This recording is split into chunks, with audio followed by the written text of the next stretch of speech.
오늘 함께 나눌 하나님의 말씀 사도행전 13장 4절에서 12절까지 말씀입니다. 사도행전 13장 4절에서 12절까지 말씀입니다. 두 사람이 성령의 보내심을 받아 실루기아에 내려가 거기서 배 타고 구브로에 가서 살라미에 이르러 하나님의 말씀을 유대인의 여러 회당에서 전할세. 요한을 수종자로 두었더라. 온 섬 가운데로 지나서 바보에 이르러 바에수라 하는 유대인 거짓 선지자 박수를 만나니 그가 총독 서기오 바울과 함께 있으니 서기오 바울은 지혜 있는 사람이라. 바나바와 사울을 불러 하나님 말씀을 듣고자 하더라. 이 박수 엘루마는 그 이름을 번역하면 박수라. 저희를 대적하여 총독으로 믿지 못하게 힘쓰니 바울이라고도 하는 사울이 성령이 충만하여 그를 주목하고 가로되 모든 괴계와 악행이 가득한 자요 마귀의 자식이요 모든 의의 원수여 주의 바른 길을 굳게 하기를 그치지 아니하겠느냐. 보라 이제 주의 손이 내 위에 있으니 내가 소경이 되어 얼마 동안 해를 보지 못하리라 하니 즉시 안개와 어두움이 그를 덮어 인도할 사람을 두루 구하는지라. 이에 총독이 그렇게 된 것을 보고 믿으며 주의 가르치심을 기이 여기니라. 바울과 및 동행하는 사람들이 바보에서 아멘. 여기까지 읽겠습니다. 12절까지. 사도행전 13장 4절에서 12절까지 함께 보았습니다. 드디어 안디옥 교회가 선교사를 파송하지요. 바나바랑 바울이랑 함께 파송하기로 결정을 했습니다. 두 사람은 굉장히 어울리지 않죠. 바나바는 안디옥 교회에서 굉장히 영향력 있던 사람, 그리고 사울은 저 끝에 이름을 불릴 만큼 아직까지 아무런 영향력이 없고 조용하게 있는 사람, 두 사람이 파송을 받습니다. 땅 끝까지 이르러 내 복음의 증인이 되라고 한 첫 발을 내딛는 순간입니다. 자, 어디로 가나요? 실루기아에 가서, 실루기아는 항구 도시죠. 항구 도시로 출발해서 배를 타고 섬으로 갑니다. 구브로 섬으로 떠나게 됩니다. 맨 처음에 가게 된 곳이 바로 이 섬입니다. 키프로스 섬이라고도 합니다. 오늘날 지중해에서 세 번째로 큰 섬이죠. 제주도 섬도 굉장히 크잖아요. 제주도 5배 정도 되는 그런 큰 섬입니다. 그 큰 섬으로 이제 출발을 하게 됩니다. 구브로에는 우리가 말 그대로 구리가 많이 나는 곳이라고 해요. 구리 생산지입니다. 제주도에도 우리가 섬이 우리나라에서 큰 섬이고 바람과 돌과 여자가 많다고 해서 삼다도 이렇게 막 얘기하잖아요. 이 구브로에도 구리가 많이 생산되어져서 항상 외세 침입에 의해서 점령을 당하는 그러한 섬이었습니다. 이 구브로는 바나바의 실질적인 출신지, 고향입니다. 바나바 고향으로 먼저 파송을 받게 됩니다. 제일 첫 선교지가 바로 이 바나바의 고향을 택한 것이죠. 고향으로 가게 되죠. 크고 구리 생산이 많이 나는 그러한 섬, 그리고 강대국들이 늘 그 섬을 점령하고 그러한 역사적인 사건들이 있던 곳입니다. 전략의 요충지이기도 하고요. 헬라 시대 때 알렉산드로가 점령하고 있었고, 그다음 또 이집트 점령하고 있고, BC 약 57년경에 이제 로마가 이 섬을 합병하게 되어서 로마 제국에 편입돼 있던 시대였습니다. 그래서 지금 로마가 점령하고 있는 시기이잖아요. 이 시기에 이제 바나바와 바울이 이 구브로 섬으로 파송하게 됩니다. 이곳은 늘 전쟁이 있던 곳인데요.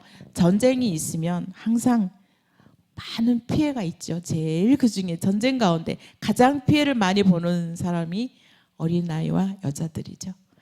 지금도 전쟁하고 있는 곳에 보면 항상 힘든 곳 어린아이와 여자들이 많이 힘듭니다. 정신적, 육체적으로 늘 아픈 곳이 아픔이 있는 곳.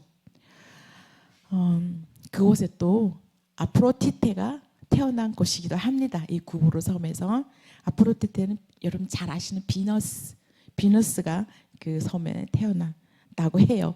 곡소미를 자랑하고 성의 상징이기도 한 그 비너스가 탄생한 곳이죠. 그래서 그곳에는 비너스 신을 숭상하는 그러한 곳곳마다 그런 일들이 많이 있다고 합니다. 비너스가 출산에 많은 복을 준다고 하고요. 풍요를 준다고 해서 많은 사람들이 섬 사람들이 비너스를 많이 섬겨 오고 있었다고 합니다.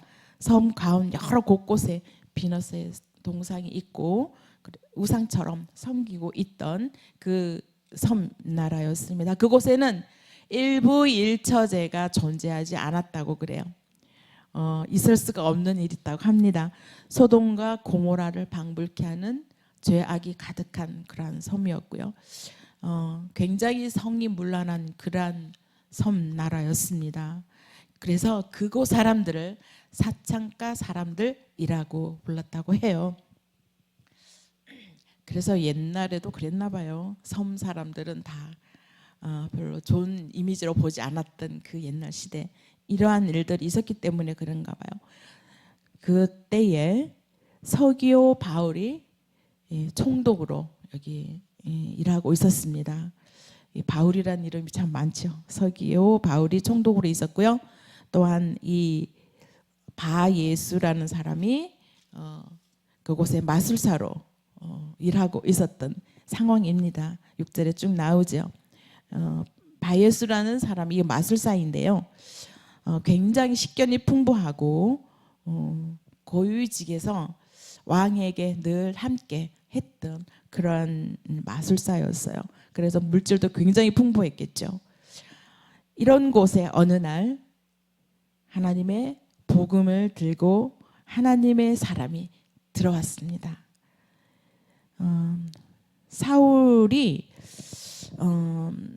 사울이란 이름은 굉장히 크다는 뜻이라고 해요. 그래서 바울이 되었는데 바울은 작다는 의미를 가지고 있습니다. 그 바울이 이름이 굉장히 그 시대는 흔했대요. 우리나라도 이름 흔한 이름이 있죠. 저희 시대 때는 정숙, 영숙, 경숙 뭐 이런 이름이 많았는데 지금은 또 교회는 거의 하은, 예은, 예하영 뭐 이런 이름들이 또 굉장히 많잖아요. 그래서 이 시대 여기에도 바울이라는 이름이 참 많았다고 해요. 그래도 지금 사울이 바울 된 것은 계명해서 되었다라는 얘기도 있어요. 바울은 로마식 표기 이름이라고 해요. 또 학자들이 그렇게 얘기하는 사람도 있고요. 어쨌든 이곳에 지혜 있는 사람 앞에 하나님 말씀에 허기진 사람이 한 사람이 있었습니다. 7절에 보면 총독 서기오 바울은 지혜 있는 사람이라서 바나바와 바울을 불러서 하나님의 말씀을 듣고자 했다 그랬습니다. 이 죄악이 가득한 곳에 서기오 총독이 여기 와서 정치를 해보니 너무나 많은 죄악이 가득해서 하나님의 말씀이 능한 사람이 이 섬에 왔다는 소식을 들었습니다. 그래서 늘 하나님 말씀에 허기진 사람으로서 이 두 사람을 부르게 됩니다. 우리 인간은요 늘 본성에 하나님밖에 채울 수 없는 그러한 영적인 본능이 있지요. 허기진 이 빈 공간에 비어있는 공간에 하나님의 말씀을 듣고 싶은 그러한 사람이었습니다. 굉장히 지혜 있는 사람이죠.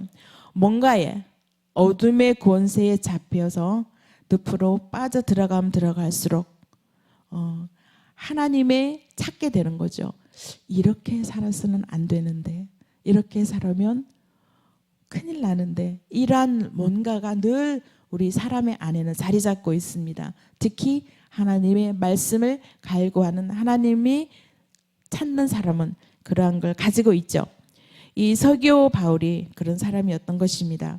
이 총독으로 올 때 로마에서 듣고 왔던 이보다 더 이 섬이 문란하고 이 통치하면 통치할수록 더 하나님의 말씀이 생각나고 죄다라는 걸 많이 느끼게 되었습니다.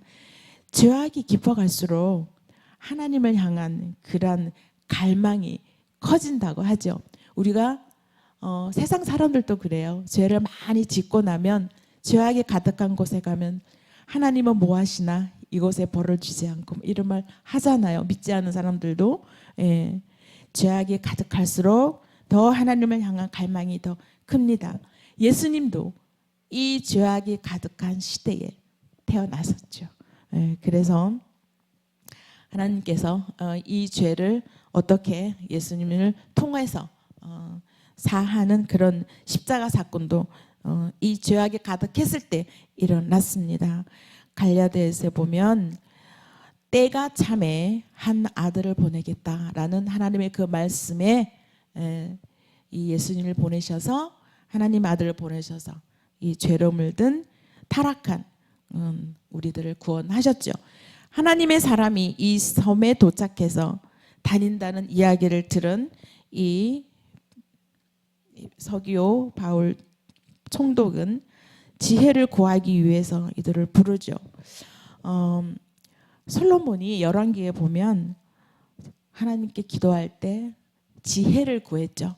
이 지혜를 구하는 것은 이 지혜는 내가 굉장히 브라이트하고 똑똑한 거 이런 걸 의미하는 거 아니죠. 잘 듣는 하나님의 말씀을 잘 듣는 사람이 되게 그런 지혜를 달라고 기도한 것입니다. 하나님은 이런 지혜를 주셨습니다. 하나님의 은혜를 주신 그런 마음 그걸 솔로몬에게 준 그런 지혜입니다. 하나님의 사람에게는 늘 하나님의 말씀을 듣고자 하는 그런 목마름 때문에 늘 예배 자리에 나오게 되는 거죠. 하나님을 갈망하게 되는 거죠. 지금 이 자리에 나오신 여러분도 내가 나오고 싶어서 나오는 게 아니죠. 여러분도 아시죠? 하나님께서 간절히 이곳에 나와서 예배 드리고 원하시기 때문에 하나님이 부르신 것입니다. 스스로 온 것이 아닙니다. 하나님의 부르심에 따라서 우리는 순종하는 마음으로 이곳에 나오신 것입니다. 뭔가 모르는 우리 가슴 한켠에는 항상 인간의 마음은 우리 영의 사람이잖아요. 그래서 허전함이 있지요. 서기오 바울이 이러한 마음이었습니다. 죄가 너무나 가득한 이곳에 볼 때마다 이러면 안 되는데 가슴 한켠에 늘 그걸 가지고 있었습니다. 하나님의 말씀을 그는 전하는 사람에게 하나님의 이야기를 듣고 싶어 했습니다. 8절에도 보면 이 마술사 엘로마는 이 이름을 번역하면 마술사라 그들을 대적하여 총독으로 믿지 못하게 했다라고 그랬습니다. 총독이 항상 하나님의 말씀을 갈구하고 찾고 그랬는데 그걸 하지 못하게 이 마술사 엘로마가 늘 방해를 했습니다. 여러분 잘 아시는 C.S. 루이스는 우리가 너무 귀신에게 관심이 많은 것도 문제가 있겠지만 우리가 귀신에게 너무 관심이 없는 것도 문제다라고 했습니다. 우리가 살아가면서 귀신을 너무 무시한대요. 너무 관심을 가지지 않는 게 문제라고 하지요. 관심이 전혀 없고 인식을 하지 못하는 것이 우리 상당히 위험한 삶이다라고 얘기하고 있습니다. 사탄의 세력은 존재하죠. 어둠의 세력은 늘 존재하고 있습니다. 반드시 어둠의 세력은 우리에게 방해꾼으로 다가옵니다. 그들도 엄청나게 일을 많이 하죠.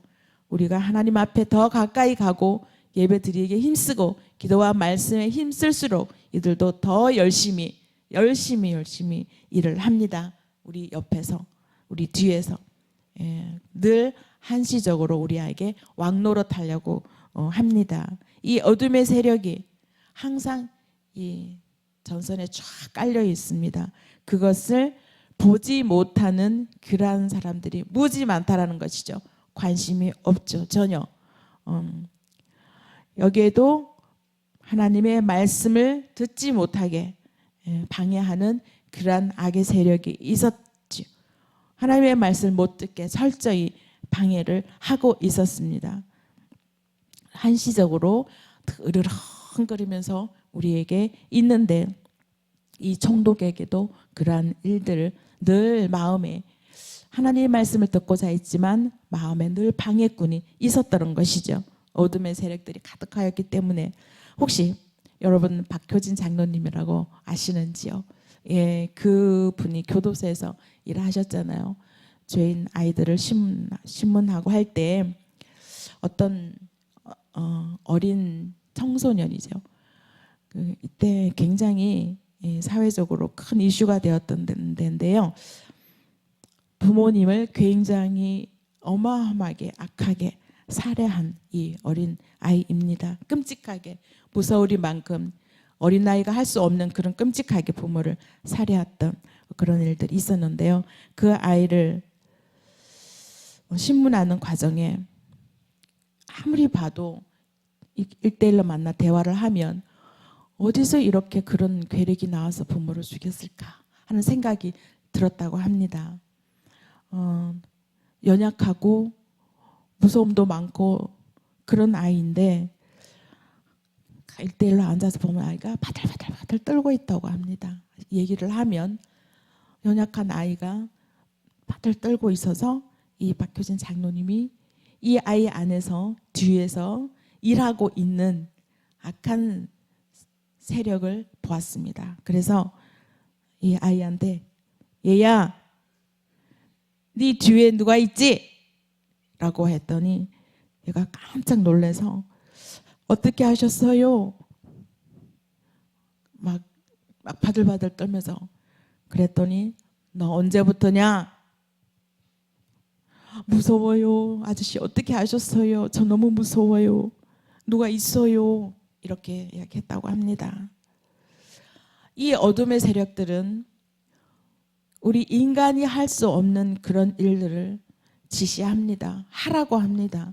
그 어린 아이가 무시무시하게 부모를 살해했는데 그 자체의 모습이었을까요?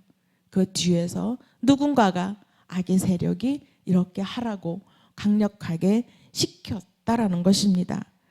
이 어둠의 세력이 자리 잡은 이 사탄은요, 우리 안에도 현재에도 일하고 있습니다. 우리 혈기를 통해서 우리에게 오고요. 뭔가에 중독된 그 중독 상태, 그리고 물질을 통해서, 음란을 통해서 우리에게 들어옵니다. 예수님의 말씀을 듣지 못하게 열심히 일하고 있습니다. 우리 뒤에도, 여러분의 뒤에도, 혹시 내 주위의 사람 뒤에도 이러한 어둠의 세력이 움직이지 않고 있는지 우리는 늘 기도하고 말씀 안에서 그들을 떠나보내는 그러한 기도가 있어야 할 것입니다. 10절, 11절 한번 읽어보시겠습니다. 가로되 모든 괴계와 악행이 가득한 자요 마귀의 자식이요 모든 의의 원수여 주의 바른 길을 굽게 하기를 그치지 아니하겠느냐. 보라 이제 주의 손이 내 위에 있으니 내가 소경이 되어 얼마 동안 해를 보지 못하리라 하니 즉시 안개와 어둠이 그를 덮어 인도할 사람을 두루 구하는지라. 아멘. 여러분 뒤에는, 여러분 배후에는 누가 있나요? 어떤 세력이 나를 감싸고 있나요? 주의 손이 나를 감싸고 있어야 되겠죠. 그러한 삶이어야 합니다. 저희 세임교회 모든 식구들은 항상 우리의 배후에는 주님의 손이 나를 덮고 있다고 저는 과감히 믿습니다. 예. 어둠의 세력은 하나님의 세력과 어둠의 세력과 늘 전쟁을 하고 있죠. 내 안에 부정적인 마음이 들어올 때는 또 다른 어둠의 세력이 나를 또 엄습하고 있구나. 여러분은 굉장히 금방 깨달으리라 믿습니다. 어둠의 세력과 하나님의 세력은 날마다 전쟁을 하고 있습니다. 이것을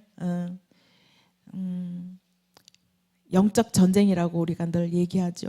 일터에서, 삶의 현장에서, 그리고 가정에서, 내 마음 안에서 우리는 늘 영적 전쟁이 일어나고 있습니다. 전쟁 중에 우리는 이 영적 전쟁을 이기려면 여러분이 잘 아시는 기도, 조금 해서는 되지 않겠죠. 나사렛 예수 그리스도의 이름으로 기도하는 것이 얼마나 중요한지 세임교회 성도님들은 그걸 너무나 잘 알고 계십니다. 비록 규모는 작지만 이러한 영적인 전투에서 항상 승리하는 그러한 무기를 가지고 있는데, 그렇지 않은 교회도 많고요. 그렇지 않은 신자들도 굉장히 많습니다. 그래서 늘 감사하는 곳이 이곳입니다. 이곳에 와서 기도를 드리고 영적 싸움에서 승리하는 무기를 내 마음에 장착하고 나아가면 언제나 승리하는 그러한 우리들이 다 된다고 저는 믿습니다. 빈틈이 없어야 이 어둠의 세력이 나를 엄습하지 못합니다. 근데 빈틈이 생겨납니다. 내 마음으로, 생각으로. 여러분 늘 말씀하시죠. 우리 목사님께서, 담임 목사님께서 생각을 통해서 우리가 빈틈을 주면 안 된다. 이 귀신은 귀신같이 우리에게 찾아오죠. 귀신이니까 영으로 우리에게 찾아옵니다. 무서운 이 전쟁 속에 우리는 갈수록 이 섬나라에도 영적 전쟁이 갈수록 심하게 나타났습니다. 기도하면은 하나님께서 나를 반드시 붙드시고 내 뒤에서 어둠의 세력과 하나님께서 전쟁을 해주시죠. 하나님의 손에 우리가 붙들림 당하고 하나님의 세력이 뇌 뒤에서 꽉 잡고 있으면 우리는 영적 전쟁에서 항상 승리를 맛볼 수가 있습니다. 12절에 보면은 총독이 그렇게 된 것을 보고 받으며 이 가르침의 결과적으로 보면 어둠의 세력이 이 총독을 딱 장악하지 못하고 하나님의 세력이 총독을 지금 장악하고 있는 상태를 보여주고 있습니다. 내가 붙잡는 것이 아니죠. 하나님이 나를 붙잡아 주셔야 됩니다. 내가 하나님의 손을 붙잡으려고 하면 내가 힘이 없을 때는 놓을 수밖에 없죠. 하나님이 내 손을 꽉 잡아 주셔야지만이 평생토록 하나님 손에 붙들림 당하는 것이죠. 내가 잡는 것이 아니라 하나님이 나를 잡고 계셔야 합니다. 나를 장악해 주셔야 합니다. 이 어둠이 하는 일은 늘 우리 길을 딱 막아버리죠. 눈을 멀게 하는 것입니다. 그래서 여기에 이 총독이 놀랍게 여겼다. 주의 가르침은 놀랍게 여겼다 그랬는데요. 여기 이 놀라다는 말은 서프라이즈 이것이 아니고 신앙의 인식 세계가 한꺼풀 벗겨졌다라는 뜻입니다. 새로운 세계로 들어간 거죠. 신앙의 인식 세계가 한꺼풀 벗겨져서 새로운 세계로 들어갔다라는 걸 의미합니다. 한 걸음 한 걸음 우리가 하나님 앞에 걸어가고 나아갈 때마다 주의 손이 여러분의 배후 세력이 되어서 어떤 문제 앞에서도 물러서지 않는 그러한 강한 힘이 생기는 것입니다. 내주는 강한 성이죠. 그리고 내가 하려고 하면 패할 수밖에 없는 그러한 연약한 우리입니다. 내가 뭘 하려고 하면은 패할 수밖에 없는 것이죠. 그러나 하나님이 손이 나를 잡아주시면 내 뒤에서 나의 든든한 하나님의 배후 세력이 나의 세력이 되어주신다면 우리는 어떤 문제, 어떤 어려움에도 물러서지 않고 어떤 어둠의 세력과도 맞서서 승리할 수 있다는 것입니다. 여러분도 마찬가지, 저도 마찬가지고요. 이렇게 승리하는 놀라운 일들이 늘 확인되고 경험되어지는 그런 저와 여러분이 되어지기를 강력히 소망합니다. 기도드립니다. 하나님 감사드립니다. 오늘도 어둠의 세력들이 우리를 공격하려 시시때때로 노리고 있지만 우리는 늘 하나님을 의지하고 하나님의 세력을 늘 의지하는 하나님의 사랑하는 성도입니다. 그렇게 되기까지 우리들을 지켜주시고 함께 해주시니 감사드립니다. 우리는 내가 하나님을 잡는 것보다 하나님이 나를 꽉 붙잡고 장악할 수 있는 그러한 시간들 되게 하여 주시고 날마다 그러한 삶이 되게 하여 주시옵소서. 주의 손을 붙잡으며 또한 주의 손에 붙잡힘 당하는 그러한 우리들 다 되게 하여 주시옵소서. 그래서 영적 전쟁에서 날마다 승리하여서 승리의 깃발을 꽂을 수 있는 그러한 우리 하나님의 사랑하는 성도들 다 되게 인도하여 주시옵소서. 예수님 이름으로 기도드립니다. 아멘.